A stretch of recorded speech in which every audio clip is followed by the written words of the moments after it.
ముఖమనదీత్య ప్రాహ వేదానశేషాన్ నరపతి పరిక్లుప్తం శుల్కమాదాతు కామః శిశురమరవజం రంగనాథస్య సాక్షాత్ ద్విజకుల తిలకం తం విష్ణుచిత్తం నమామి.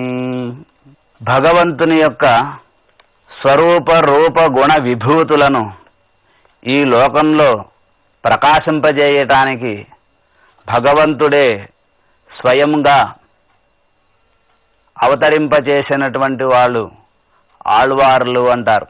వారిలో పెరియాళ్వార్ అను మహానుభావులు ముఖ్యులుగా తెలియబడుచున్నారు.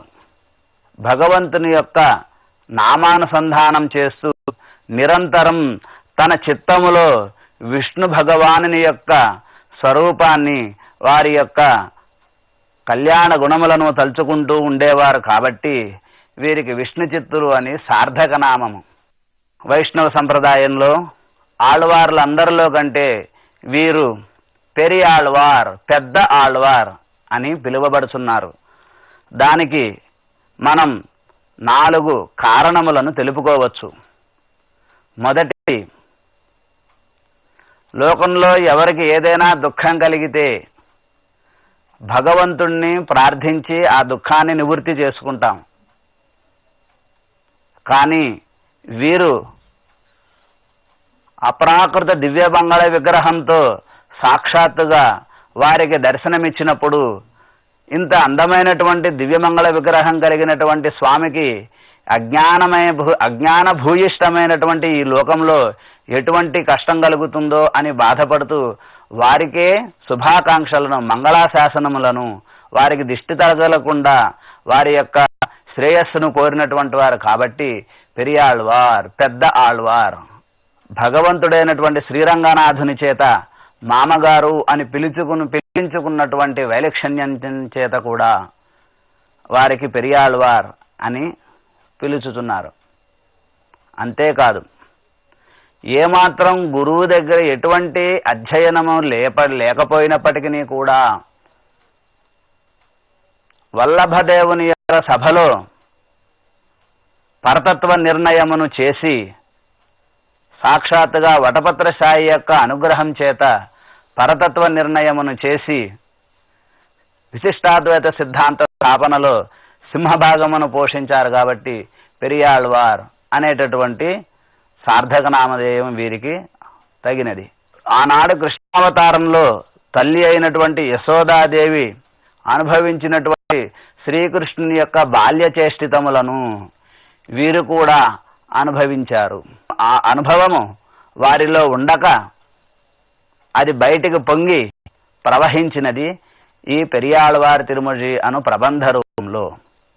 మొదటి శతకంలో 2వ తిరుమొഴിలో 5వ పాసురం మనం అనుసంధానం చేసుకుందాం.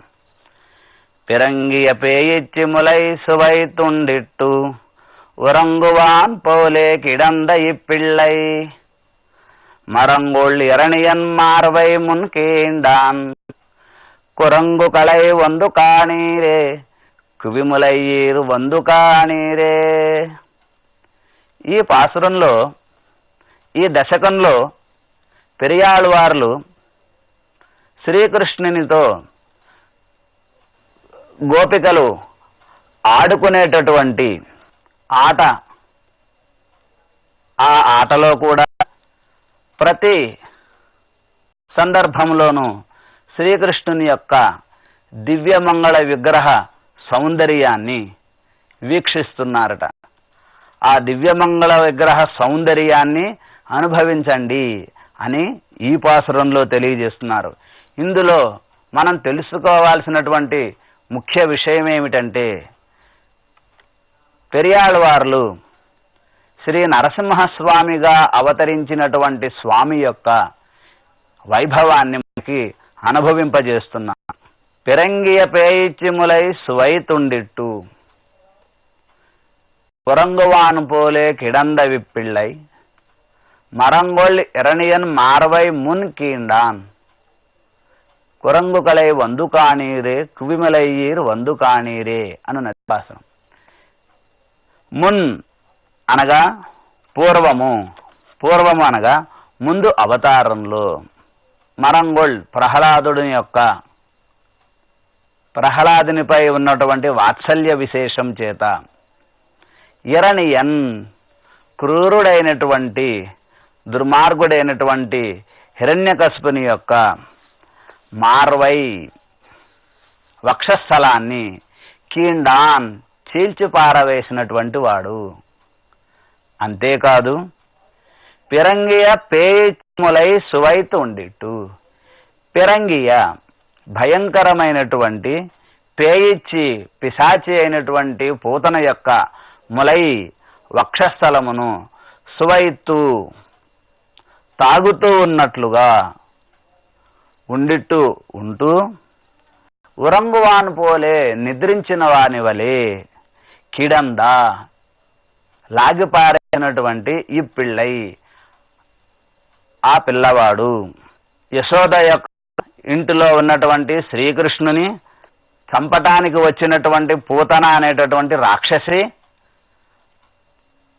తన యొక్క స్తన్యము ద్వారా ఆ పిల్లవాడిని సంహరించడానికి బయలుదేరితే ఆ పిల్లవాడైనటువంటి శ్రీకృష్ణుడు ఈ విషయాన్ని గ్రహించి పూతన యొక్క విషమును లాగిపారవేసి ఆమెను సంహరించాడు. ఇది ఒక కళ్యాణ గుణానుభవము. ప్రహ్లాదుని యొక్క మాటను సత్యం చేయటం కోసం ఆ స్వామి నరసింహరూపునిగా అవతరించి అతని హిరణ్యకశిపుని యొక్క వక్షస్థలాన్ని చీల్చివేశాడు అనేటటువంటిది విషయం. ఇందులో విశేషంగా మనం తెలుసుకోవాల్సింది ఏమిటంటే, ఆ పూతన విషాన్ని పాలను ఇచ్చినంతసేపు కూడా ఆమె యొక్క పాలను త్రాగుతున్నట్లుగా ఉంటూ, ఆమె ఎప్పుడైతే విషం ఇవ్వటం ప్రారంభించిందో విషంతో పాటు ఆమె యొక్క ప్రాణాలను కూడా లాగివేశాడు. ఇది ఇక్కడ మనకి పెరియవాచాన్ వెళ్ళే మహానుభావులు అనుగ్రహించినటువంటి వ్యాఖ్యానం.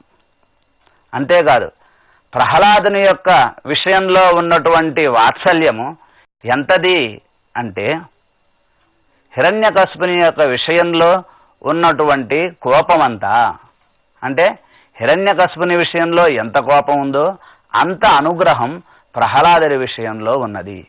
ఇది ఇందులో మనం తెలుసుకోవాల్సినటువంటి ప్రధాన విషయము. ఆళ్వార్ దివ్య తిరువడిగళే శరణం.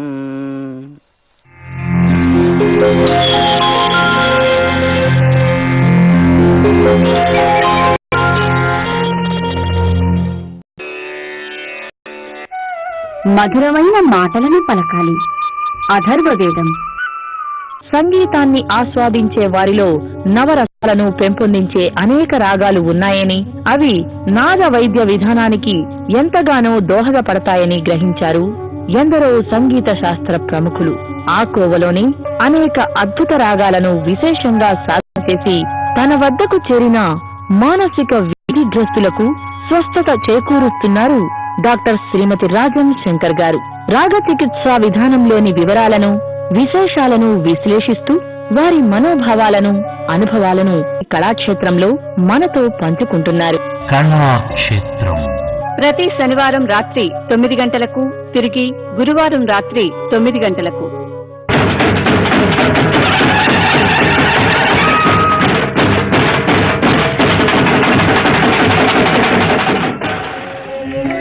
పల్లె సీమలు